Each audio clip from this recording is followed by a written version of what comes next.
দুই প্রকার ব্যক্তিকে কুরবানির গোশত দিলে সওয়াবের পরিবর্তে আর গুনাহ হবে।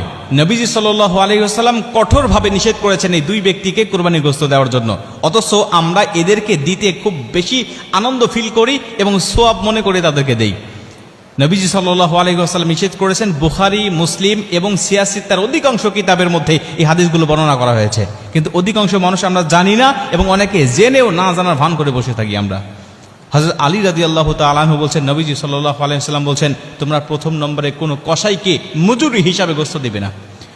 কসাইকে মজুরি হিসাবে গোশত দিলে আপনার সওয়াব তো হবেই না এবং গুনাহ হবে এবং কুরবানি বাতিল হয়ে যাওয়ার সম্ভাবনা আছে। কেন?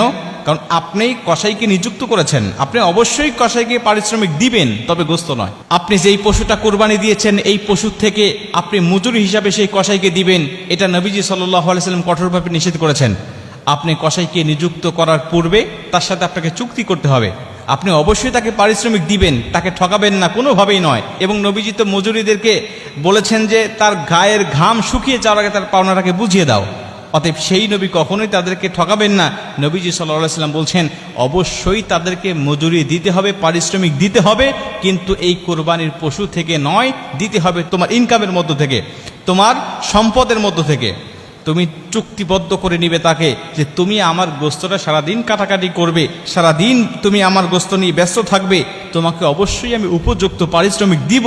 তুমি কত টাকা আমার কাছ থেকে নিবে বলো, তুমি কত টাকা আমার কাছ থেকে নিবে বলো, তোমাকে আমি টাকা দেব। তবে মনে রেখো সাবধান, আমার কোরবানির গোশত থেকে আমি তোমাকে কিন্তু পারিশ্রমিক হিসাবে কিছুই দিব না।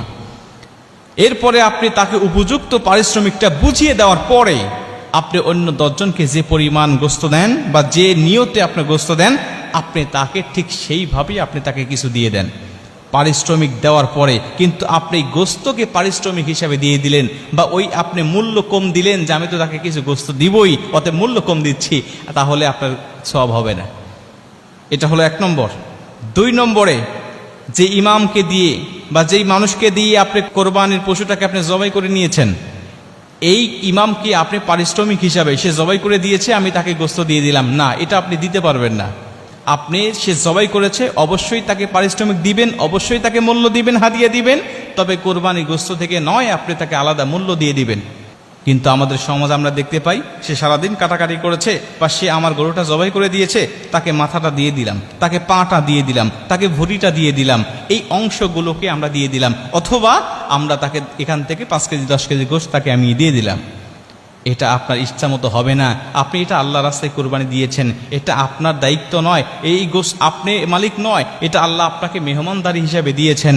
আপনি কেন এটা নিজে পারিশ্রমিক হিসাবে সেখান থেকে অন্য মানুষকে আপনি দিবেন?